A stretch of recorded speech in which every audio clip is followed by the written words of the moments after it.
Hello tout le monde, moi c'est Priscilla, je suis ravie de vous retrouver pour cette toute première vidéo où on va décortiquer les parcours des personnalités ultra influentes qui se cachent derrière les marques et les produits qui rythment votre quotidien. Des histoires de réussite incroyables mais qui parfois peuvent malheureusement être parsemées d'embûches et de polémiques. Ces polémiques, on les évoquera bien évidemment dans ces vidéos. Alors pensez à liker, commenter et surtout n'hésitez pas à nous dire également qui est-ce que vous aimeriez voir dans notre prochaine vidéo. Aujourd'hui, on attaque donc très fort avec la plateforme qui a fait réagir le gouvernement français à travers la ministre déléguée en charge du numérique, la plateforme Kik. Des millions de personnes se connectent chaque jour pour regarder leurs créateurs de contenu préférés, que ce soit pour du gaming, du talk ou encore du lifestyle. Mais derrière ce succès énorme se livre une bataille féroce entre les différentes plateformes de streaming afin d'attirer beaucoup plus de créateurs de contenu, de streamers et surtout leur argent.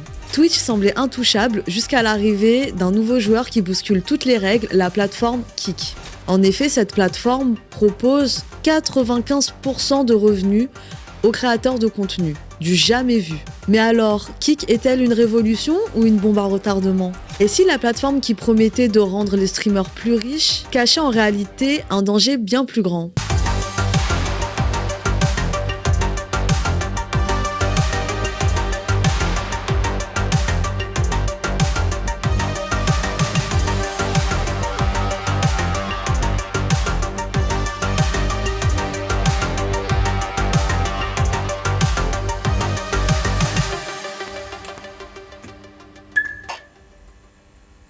Comment ce nouvel acteur de streaming a réussi à séduire autant de créateurs et pourquoi fait-il déjà polémique ? C'est ce qu'on va voir tout de suite. Alors dans une première partie, on va revenir un peu sur l'histoire de la plateforme Kik, comment elle a vu le jour et qui se cache derrière cette plateforme.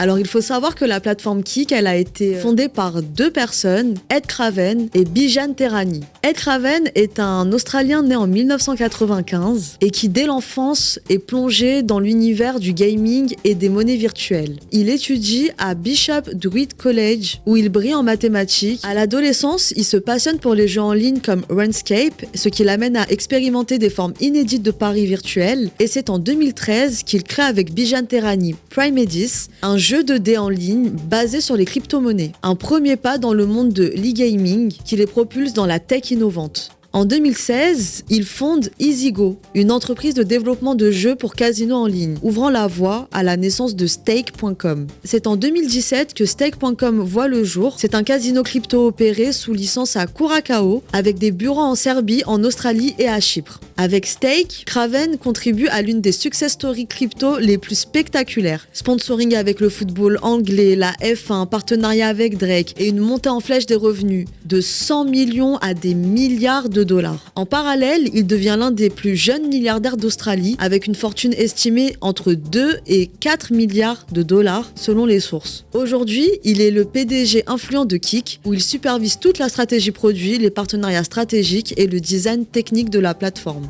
Mais je pense qu'il est important de revenir également sur l'histoire de Bijan Terrani qui est un ingénieur discret mais ambitieux. Bijan Terrani apparaît dans l'écosystème comme le complément technique et stratégique de Craven. En 2016, il cofonde EasyGo aux côtés de Craven en développant le moteur de Stake Engine, une technologie sur mesure pour les jeux de casino numériques. En 2017, il participe à la création de Stake.com, favorisant une approche de marketing axée sur les influenceurs, malgré les défis réglementaires comme la fermeture du Royaume-Uni et un vol cybernétique de 41 millions de dollars. Stake poursuit sa croissance mondiale. Terrani est aussi le cofondateur de Kik qui lance fin 2022 avec Craven pour défier Twitch en offrant une répartition des revenus ultra avantageuse pour les streamers et en attirant des grosses pointures du streaming comme Adin Ross. Globalement, bien que discret en public, il pèse énormément dans le monde de l'e-gaming.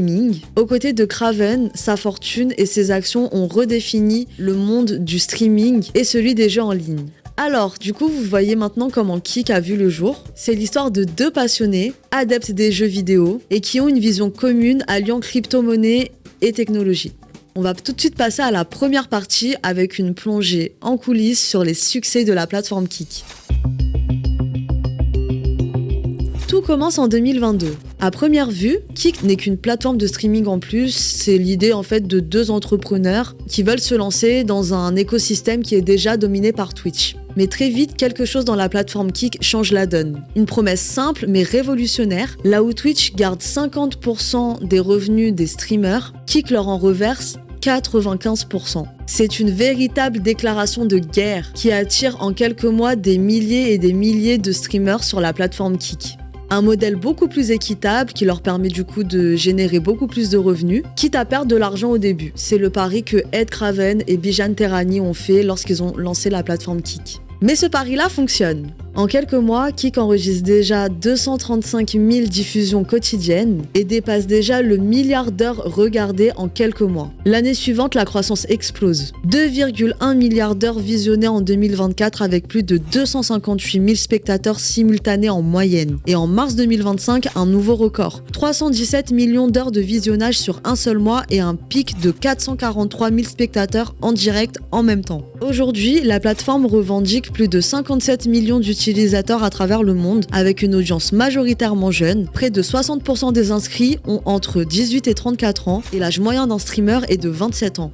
En moins de 3 ans, Kick est passé du statut de challenger inconnu à celui de véritable alternative mondiale à Twitch, avec une part de marché estimée à 14% dans l'univers du streaming. Loin d'être un simple site, c'est devenu carrément un symbole, celui d'un internet où les créateurs reprennent le pouvoir face aux plateformes.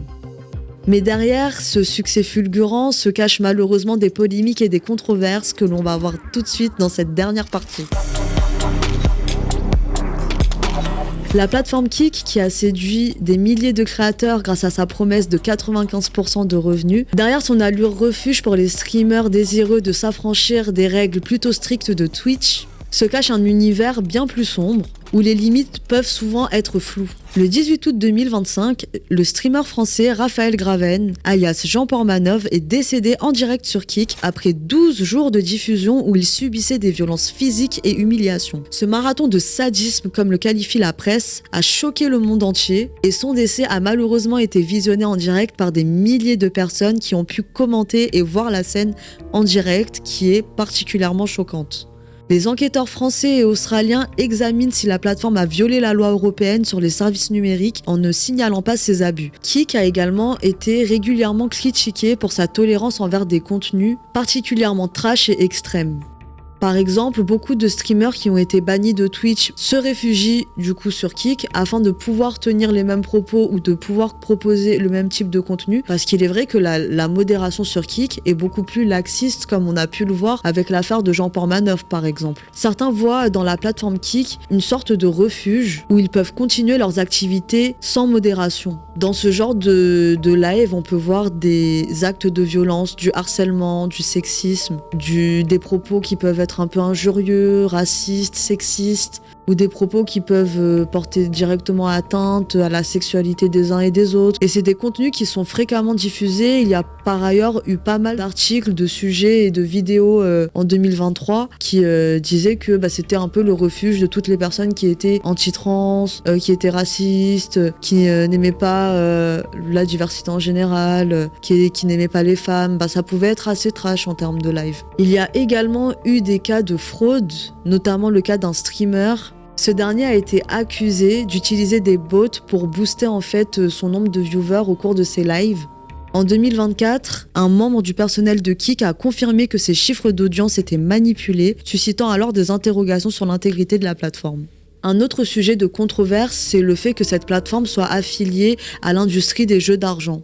Kick est alors perçu comme un outil pour promouvoir le jeu d'argent en ligne. Bien que la plateforme ait modifié ses politiques pour limiter la diffusion des contenus liés au jeu, des liens persistants avec l'industrie soulèvent pas mal de préoccupations, notamment concernant l'accès des mineurs à ces contenus. Kick a également fait l'objet de plusieurs polémiques à travers les partenariats un peu controversés qu'ils ont. En effet, Kick a établi des partenariats avec des équipes de la F1, comme Alfa Romeo ou Sauber, en utilisant des stratégies de contournement pour promouvoir la marque dans des pays où la publicité pour les jeux d'argent est interdite. Ces alliances ont été vivement critiquées pour leur manque de transparence et leur potentiel à normaliser le jeu d'argent auprès d'un public jeune. Pour conclure sur cette première vidéo, Kik a secoué l'univers du streaming avec sa promesse unique de 95% des revenus pour les créateurs et une alternative audacieuse à Twitch et YouTube. En quelques années seulement, puisque Kik est né en 2022 et que nous sommes en 2025, elle a séduit des millions d'utilisateurs et attiré des streamers particulièrement influents, transformant la plateforme en un acteur incontournable du monde du live.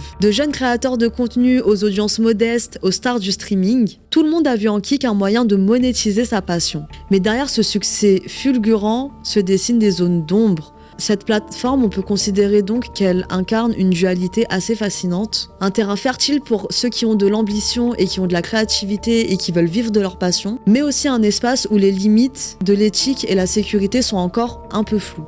En un mot, Kik, on peut considérer que c'est à la fois une révolution et une controverse. C'est exactement ce mélange qui fait tout l'intérêt de cette histoire que j'ai adoré vous raconter aujourd'hui et qui nous rappelle sans cesse que le streaming n'est pas seulement un business, c'est un écosystème en constante mutation, avec ses héros et ses dérives. N'oubliez pas de vous abonner, liker et commenter pour nous dire quelle plateforme, quelle entreprise ou quelle marque vous souhaitez qu'on décortique ici dans le prochain épisode de Succès et Controverses. Et je vous dis à bientôt pour une toute nouvelle vidéo.